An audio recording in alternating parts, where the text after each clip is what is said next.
क्या ले जा रहे हो? अनाज लाया हूँ माई बाप।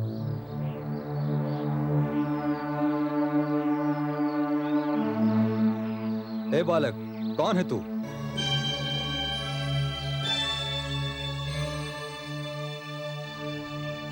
ओम नमो भगवते वासुदेवाय। ये तुम्हारी गाड़ी में कैसे आए? मुझे कुछ पता नहीं। ये बालक मेरी गाड़ी में कहां से आया, कैसे आया, मुझे कुछ मालूम नहीं। क्या तुम जानते नहीं? ये राजकुमार प्रहलाद हैं। तुमने इन्हें शरण देकर जघन्य अपराध किया है। मेरी बात का विश्वास कीजिए सैनिकों, मुझे कुछ पता नहीं ये मेरी गाड़ी में कैसे आ गए। मुझे कुछ पता नहीं, मुझे कुछ पता नहीं। इसका कोई दोष नहीं सैनिकों, इसी तो स्वयं पता नहीं कि मैं इस दुखियारे की गाड़ी में कब और कैसे आ गया। लगता है यह मेरे भगवान विष्णु की लीला है। पकड़ लो इन दोनों को। ओम नमो भगवते वासुदेवाय।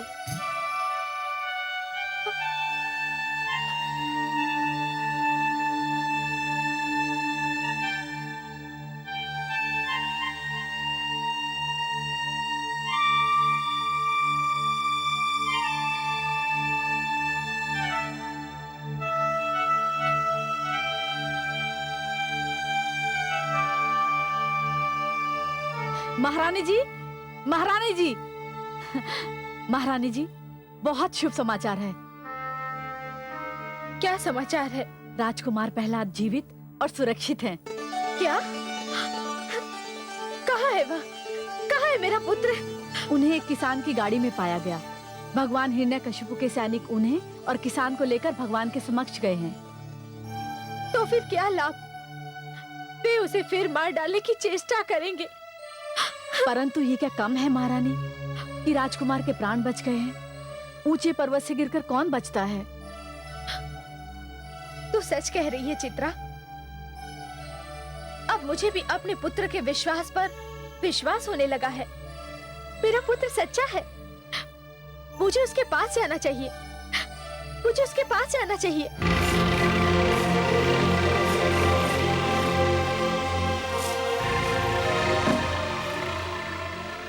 दुहाई है भगवान, दुहाई है, मुझ पर दया कीजिए भगवान, मुझ पर दया कीजिए।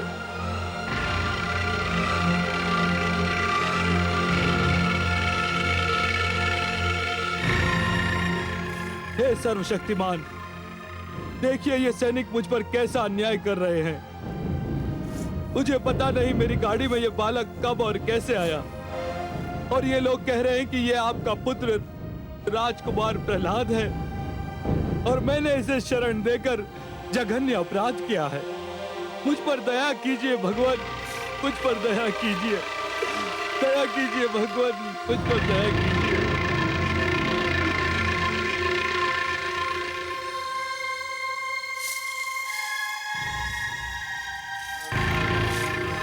तू फिर बच गया।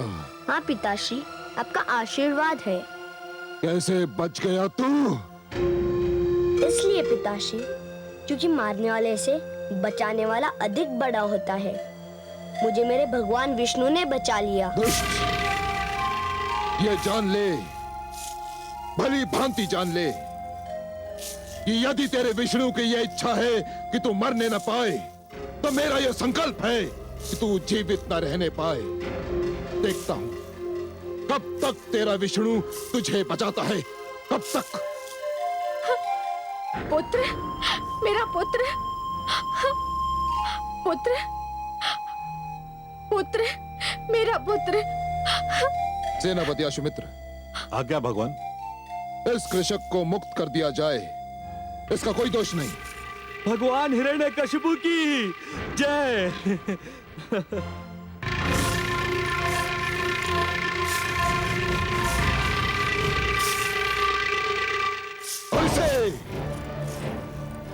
मां की गोद से खींचकर कारागार की गोद में डाल दो और सामंतों को लेकर मुझे मेरे मंत्रणा कक्ष में मिलो।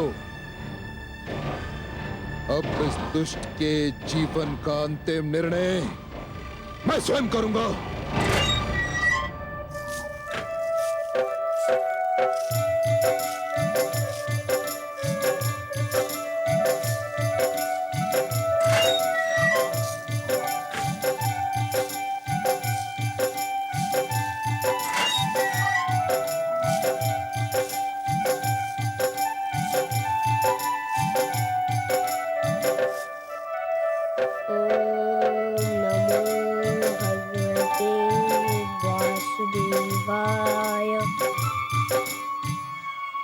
देख लिया आपने क्या किया हिरण्यकशिपु ने।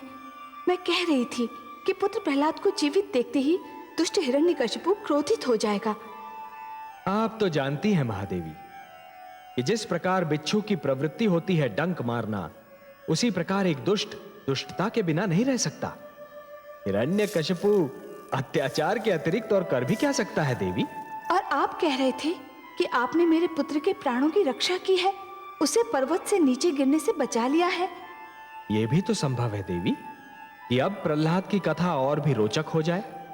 कथा तो अब इस मोड़ पे है कि दुखियारी कयाधु का दुख बढ़ता ही जा रहा है।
वासुदेवाय। पुत्र हाँ? माते आप? हाँ पुत्र। आपको यहाँ नहीं आना चाहिए था। यदि पिताश्री को पता चल गया तो वो तुम पर क्रोधित होंगे। क्या करूं पुत्र, मेरे तो प्राण संकट में है।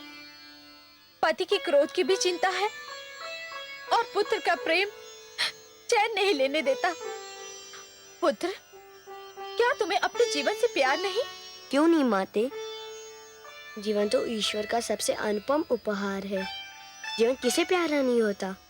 जीवन में सबसे प्यारा स्वयं जीवन ही होता है। तो फिर तुम मान क्यों नहीं लेता? क्या मान लूं माते? जो तेरे पिताजी चाहते हैं, जिसके कारण वे तेरे जीवन के बैरी बन गए हैं। माते, वे जो कहते हैं, जो मनवाना चाहते हैं, उसका संबंध केवल जीवन से नहीं, विश्वास से है। विश्वास जीवन से भी महान होता है। जो जीवन बचाने के लिए विश्वास बदल देते हैं, उनसे बड़ा कायर कोई नहीं होता। और तुम्हारा पुत्र कायर नहीं है माते। उसके शरीर का रक्त तुम्हारे पवित्र दूध से बना है। तुम मेरी चिंता मत करो, मेरे विश्वास पर विश्वास रखो। मुझे मारने जिलाने की शक्ति केवल ईश्वर के हाथों में है। यही तो देवर्षि ने शिक्षा दी थी।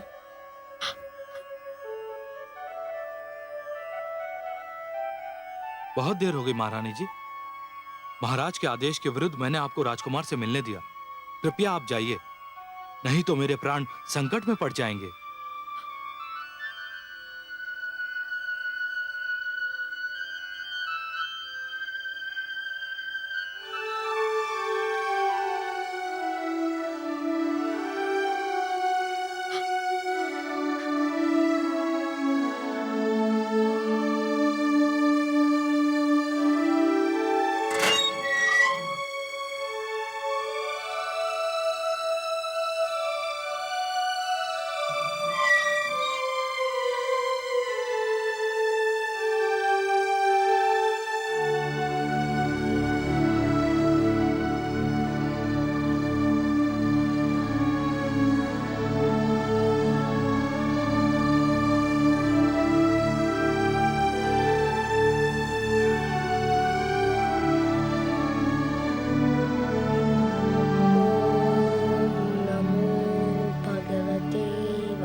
स्वामी, स्वामी, स्वामी, आपने 2 बार मेरे पुत्र का वध करना चाहा, किंतु आपने स्वयं देखा कि वो दोनों बार बच गया। इसे कुछ और नहीं तो प्रकृति की लीला समझकर अब उसके प्राण छोड़ दीजिए स्वामी। आप कहेंगे तो मैं अपने पुत्र को लेकर आपके राज्य की सीमाओं से कहीं दूर चली जाऊंगी। मैं आपको वचन देती हूँ कि मैं अपने पुत्र को आपके समक्ष कभी नहीं आने दूंगी, कभी नहीं आने दूंगी। महारानी, प्रश्न ये नहीं कि वो मुझे दिखाई देता है या नहीं, प्रश्न ये है कि वो मुझे ईश्वर मानता है या नहीं, या मेरी भांति विष्णु को अपना बैरी बनाता है या नहीं। यदि वो ये नहीं मानता और ऐसा नहीं करता तो उसका अस्तित्व मेरे लिए संकट है, और जो भी मेरे लिए संकट बनेगा उसे जीने का कोई अधिकार नहीं। महारानी, उस पर नहीं तो मुझ पर दया कीजिए स्वामी। पिता को पुत्र पर दया नहीं आती तो माता को ही उसके जीवन की भिक्षा दे दीजिए। महारानी, आप पत्नी भी हैं और माता भी। आप अपने जीवन के क्षेत्र का निर्धारण कर लीजिए। अब सोच लें कि आप पतिव्रत धर्म की सीमाओं में रहना चाहेंगी या उसे तोड़कर पुत्र मोह के घेरे में। महारानी, मैं केवल पिता ही नहीं, राजा और ईश्वर भी हूं। ईश्वर, और मेरे लिए ईश्वर होना पिता होने से कहीं अधिक महत्व रखता है। महारानी,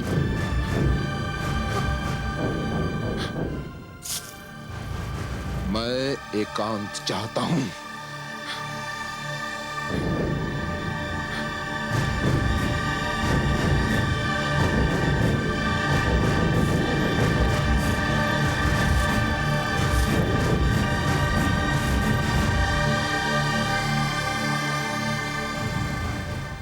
भगवान हिरण्यकश्यप की जय हो।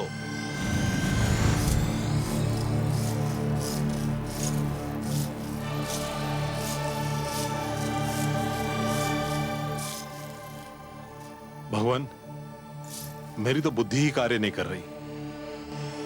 मैंने स्वयं राजकुमार को पर्वत से नीचे फेंका था। संयोगवश वो धरती पर गिरने के स्थान पर एक किसान के अन्न से लदी हुई गाड़ी में आ गिरा और उसके प्राण बच गए। संयोग नहीं था, यह भी विष्णु का दुष्कर्म था। उसी ने प्रहलाद के प्राणों की रक्षा की है। सौर भानु, ऐसे संयोग मेरी सत्ता और ईश्वरत्व के लिए चुनौती है। ऐसे संयोगों को घटने का अवसर नहीं मिलना चाहिए। यह संयोग इसलिए घटा है, जो कुछ हुआ वो आपकी दृष्टि से दूर हुआ, पर अब ऐसा नहीं होगा, क्योंकि आपके हाथों में प्रहलाद आ गया है। मुझे एक अनुपम उपाय सूझा है प्रहलाद की जीवन लीला का अंत करने का। क्या उपाय है? शीघ्र बताओ, शीघ्र बताओ। प्रहलाद कारागार में बंद है। कारागार के समस्त बंदियों के लिए भोजन जलपान दिया जाता है। कल जब प्रहलाद को जलपान दिया जाएगा तो मैं वहां उपस्थित रहूंगा और उसके जलपान में एक ऐसा विष घोल दूंगा जो उसकी जीभ से छूते ही उसकी मृत्यु का कारण बन जाएगा। सुंदर, अति सुंदर स्वर भानु। क्या तुम्हें पूर्ण विश्वास है कि दुष्ट प्रहलाद इस विष के प्रभाव से भी बच नहीं पाएगा। कदापि नहीं बच पाएगा प्रभु, कदापि नहीं बच पाएगा। समझ लीजिए कि कल प्रहलाद अपने जीवन का अंतिम सूर्योदय देखेगा। उसके उपरांत उसके जीवन का सूर्य सदा सदा के लिए अस्त हो जाएगा। भगवान हिरण्यकश्यपु की जय हो।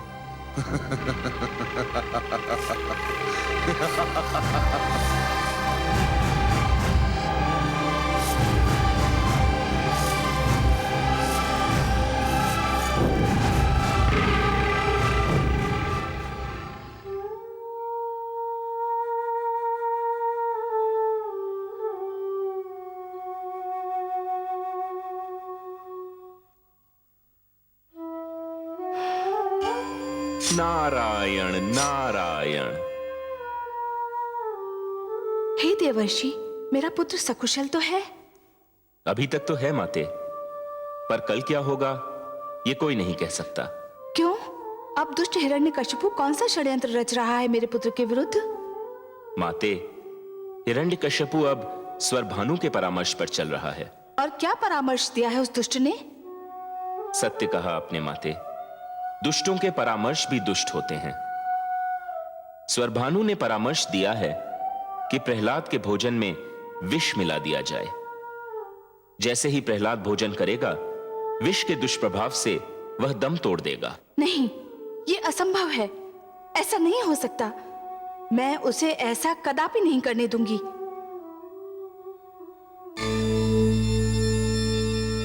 अरे, माता तो विष का नाम सुनते ही अंतर्धान हो गई। क्या हुआ देवर्षि, आप आश्चर्यचकित क्यों दिखाई दे रहे हैं? प्रणाम जनार्दन। प्रणाम।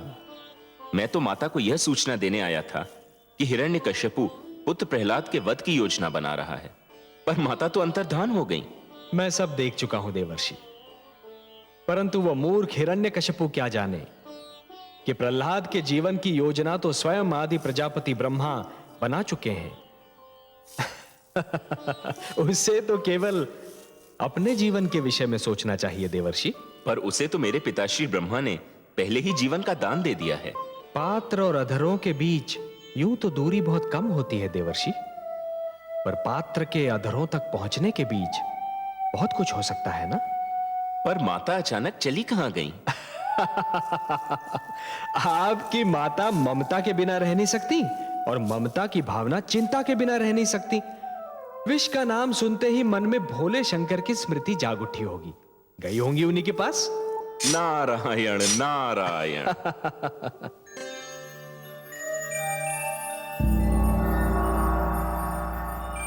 प्रणाम भोलेनाथ। प्रणाम महादेवी।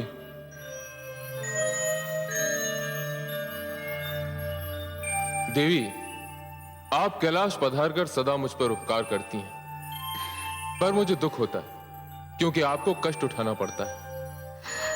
आपको जब कभी मेरी सेवा की आवश्यकता हो, आप मुझे ही बुला लिया करें। मैं आपके स्वभाव से परिचित हूँ भोलेनाथ। मैं जानती हूँ आप कितने उदार, कितने महान हैं, किंतु विधान ये है कि प्यास व्याकुल करे तो प्यासे को ही झरने के पास जाना पड़ता है। परंतु देवी, मैं तो वो झरना हूं जो सदा प्यासे के पास जाने के लिए व्याकुल रहता है।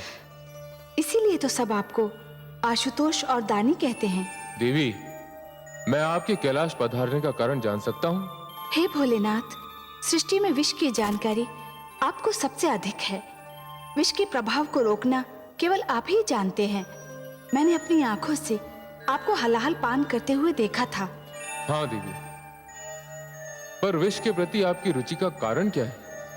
हे नीलकंठ, दुष्ट हिरण्यकशिपु मेरे पुत्र प्रहलाद को विष भोजन में देकर मारना चाहता है। मारना चाहता है? किसी के प्राण लेने का अधिकार उसे किसने दे दिया? हिरण्यकशिपु किसकी सुनता है? वो मेरे वासुदेव का बैरी है और उसका पुत्र उनका परम भक्त। बस इसी कारण स्वरभानु के परामर्श पर कल प्रातः काल उस बालक के भोजन में विष मिलाने की योजना बनाई गई है। और विष इतना प्रभावशाली है कि जीभ से छूते ही मेरे पुत्र के प्राण पखेरु उड़ जाएंगे। विष से रक्षा आपका क्षेत्र है नीलकंठ, इसलिए याचना लेकर मैं आपके पास आई हूँ। आप प्रस्थान कीजिए देवी, आपने कह दिया है, मेरे लिए यही पर्याप्त है। अब आप सब कुछ मुझ पर छोड़ दीजिए और आप स्वयं चिंता करना छोड़ दीजिए। हे शिव शंकर, हे महादेव, हे भोलेनाथ, हे नीलकंठ, आपको कोटि कोटि प्रणाम, कोटि कोटि धन्यवाद।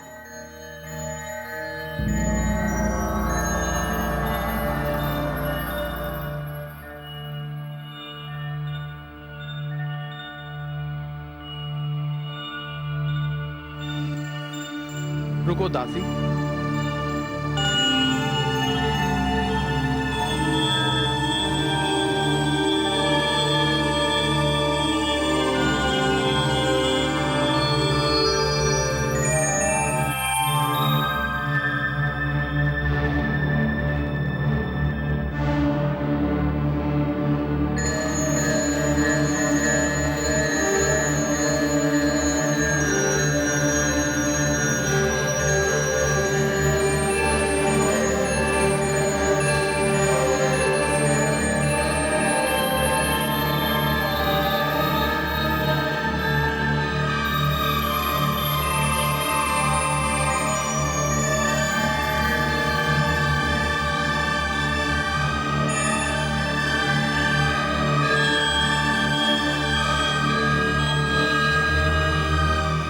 अब ले जाओ।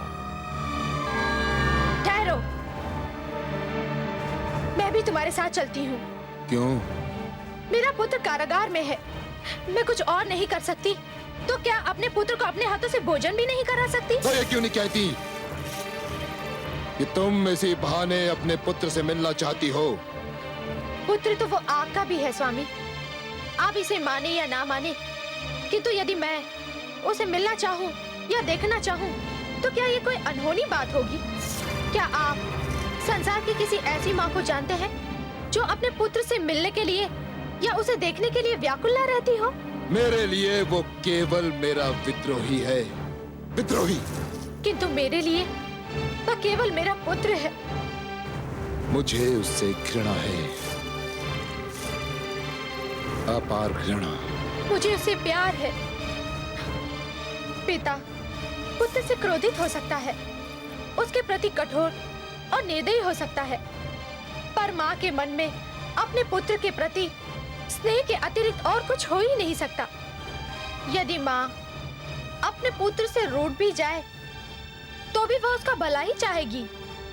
मुझे अपने पुत्र के लिए इस छोटे से स्नेह प्रदर्शन से ना रोकिए स्वामी, मुझे उसे अपने हाथों से भोजन कराने की अनुमति दीजिए। ठीक है, मुझे आपकी विनती स्वीकार है,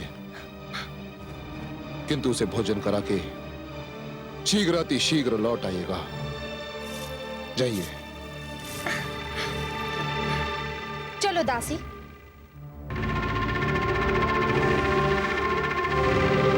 यह आपने क्या किया भगवान? सुअर भानु, मैं माता के अधिकारों का हनन नहीं कर सकता था, किंतु तुम वहां जाओ और देखो कि क्या हो रहा है, और शीघ्र लौटकर मुझे प्रहलाद की मृत्यु का समाचार दो। जाओ। जो आज्ञा भगवान।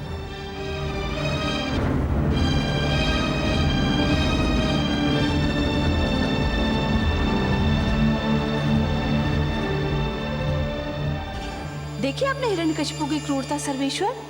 महादेवी, वो यदि क्रूर नहीं होता तो असुर क्यों कहलाता? पुत्र पिता का वध कर देते हैं, ये तो मैंने कई बार देखा है, किंतु एक पिता अपने पुत्र का वध करना चाहता है, ये तो पहली बार देखा है। विनाश काले विपरीत बुद्धि। जब मन में अहंकार जन्म लेता है महादेवी, तो सर्वप्रथम मन की कोमल भावनाओं को समाप्त कर देता है, और जब मन की कोमल भावनाओं का अंत होता है तो वो पतन का पहला संकेत होता है। जिस प्रकार पत्थर की चट्टान पर पुष्प नहीं खिल सकते, उसी प्रकार कठोर हृदय में सुंदर भावनाएं नहीं रह सकती महादेवी। जानती हूँ कमल नयन, किंतु खेद इस बात का है कि माता को ज्ञान ही नहीं कि जो भोजन वो अपने पुत्र के लिए ले जा रही है वही उसकी मृत्यु का कारण बन सकता है।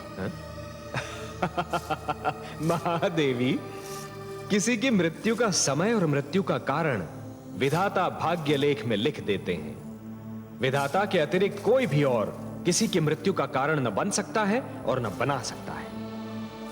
विधान है कि जो दूसरों के लिए गड्ढा खोदता है स्वयं उसी में जाकर गिरता है। हिरण्यकशिपु प्रहलाद की मृत्यु का नहीं, स्वयं अपनी मृत्यु का साधन जुटा रहा है। देखिए तो सही क्या होने जा रहा है।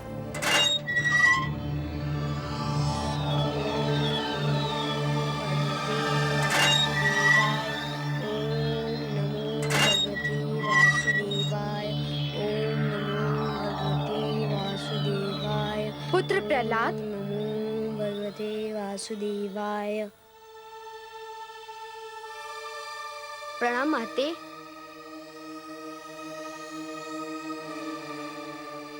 जुग जुग जियो मेरे लाल। आज मैं तुम्हें अपने हाथों से भोजन खिलाऊंगी। यह तो बहुत अच्छा है। तब तो भोजन करने में बड़ा आनंद मिलेगा। तुम जब भी अपने हाथों से मुझे भोजन कराती हो, मैं भूख से दुगना भोजन कर जाता हूँ। न जाने क्या जादू है तुम्हारे हाथों में। आओ पुत्र।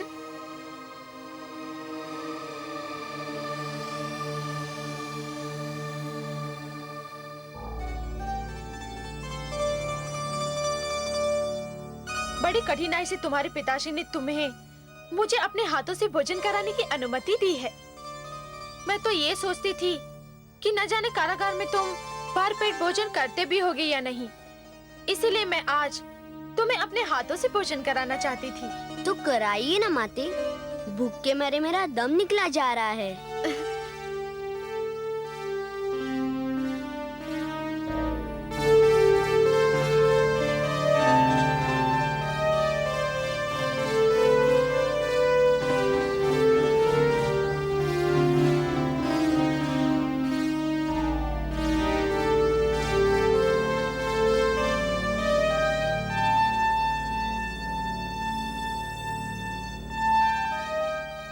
पुत्र, भोजन कैसा है?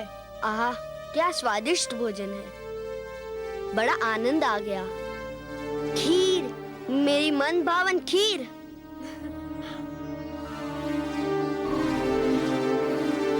माते, खीर तो बड़ी स्वादिष्ट लग रही है।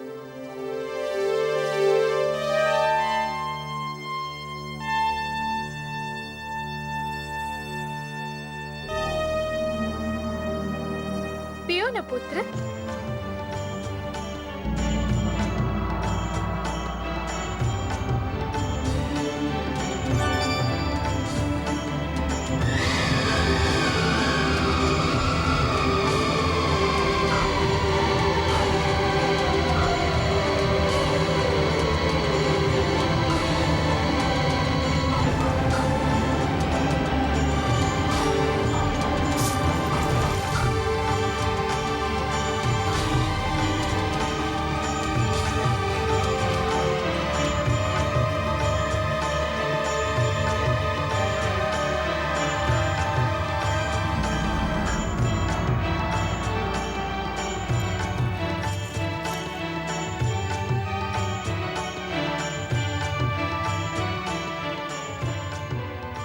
राजकुमार ने भोजन कर लिया?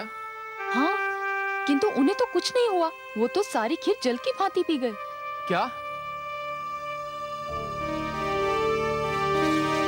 तुम्हारे पिताजी ने कहा था कि तुम्हें भोजन खिलाकर मैं तुरंत लौट आऊं, किंतु तुम्हें छोड़कर जाने को मेरा मन नहीं कर रहा है। माते, आप जाइए। मैं नहीं चाहता कि मेरे कारण आपको पिताश्री का क्रोध झेलना पड़े।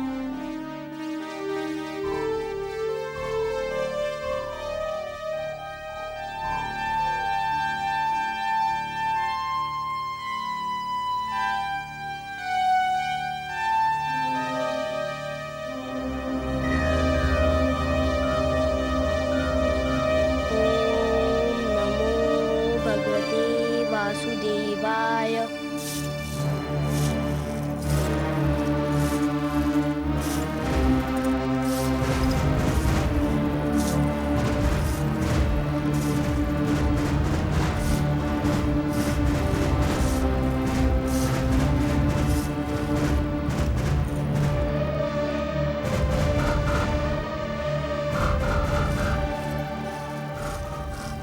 स्वामी, मैं किन शब्दों में आपको धन्यवाद दूं? धन्यवाद? किस बात के लिए धन्यवाद महारानी? आज कितने दिनों पश्चात मुझे अपने पुत्र को भोजन कराने का सुअवसर मिला। मैं बहुत प्रसन्न हूँ स्वामी। यदि आपका मन ना पसीजता तो मैं आज ना अपने पुत्र से मिल पाती, ना उसे भोजन करा पाती। उसने खीर पी? हाँ स्वामी, खीर तो उसका मनभावन पकवान है। वह खीर पीकर बहुत प्रसन्न हुआ। आपका पुत्र सर्वथा स्वस्थ है? एकदम स्वस्थ, और आपकी कृपा से बहुत रिष्ट पुष्ट भी। कारागार के कठोर जीवन का उस पर कोई प्रभाव नहीं। स्वामी, मैं आपकी अत्यंत आभारी हूँ।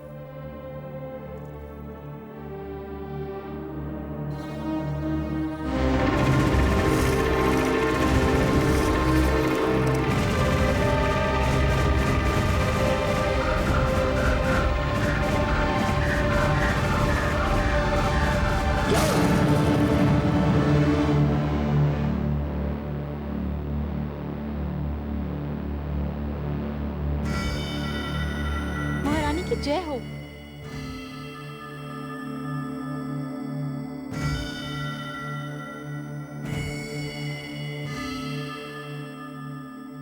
महारानी, राजकुमार स्वस्थ तो है ना? उन्हें कुछ हुआ तो नहीं? विचित्र बात है, आज तो जैसे अचानक सभी को मेरे पुत्र के स्वास्थ्य की चिंता हो गई है। अरे बावली, पुत्र ने अपनी माँ के हाथों से भोजन किया है। यदि उसे कुछ होता भी तो माँ के हाथों से खिलाया भोजन खाकर वो ठीक हो जाता। पर बात क्या है? महारानी, महारानी, वो क्या बात है? तू बताते बताते चुप क्यों हो गई? बता, क्या बात है? बोल। कहीं मेरे पुत्र के विरुद्ध कोई षड्यंत्र तो नहीं रचा गया है? वही हुआ है महारानी, वही हुआ है। क्या हुआ है? बोल। आपने जो भोजन राजकुमार को दिया था उसमें विष मिला हुआ था। क्या? हाँ महारानी, दुष्ट स्वर भानु ने मेरे सामने खीर में विष टपका दिया था। नहीं, ये नहीं हो सकता। अरे दुष्टा, तूने मुझे बताया क्यों नहीं? भगवान हिरण्यकशिपु के भय से मेरे मुख पर ताले पड़ गए थे महारानी। हे ईश्वर, ये क्या हुआ? मैं अपने ही हाथों से अपने गलीचे के टुकड़े को विष खिलाई? नहीं, नहीं।